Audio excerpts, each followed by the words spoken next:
Welcome to Luca is a Billionaire, where the only thing I invest in is your answers. You start by opening the exact solution you will change. This ensures settings apply to the correct project.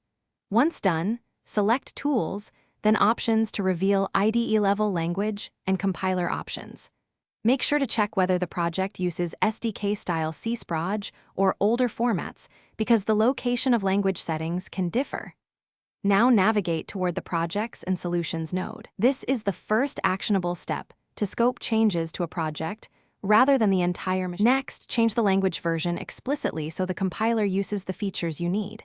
If the project is SDK style, unload and edit the CSproj and add or modify the lang version tag to a value like 10, latest, or preview, save and reload. For classic projects, open Project Properties, go to Build, click Advanced, and choose the language version dropdown. Once you set it, rebuild the project to surface any compatibility errors and confirm the new language behavior. Finish by rebuilding the entire solution and running tests to validate that the new language version works across projects. If you encounter unexplained errors, clean the solution and delete bin and obj folders to force a fresh compilation. Sometimes stale artifacts cause mismatches. Make sure to check for global, JSON, or directory.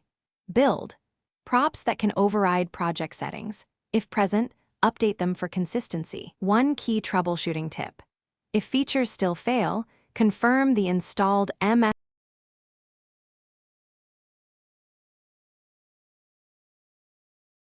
Thanks for watching and please subscribe. It's the best investment you'll ever make.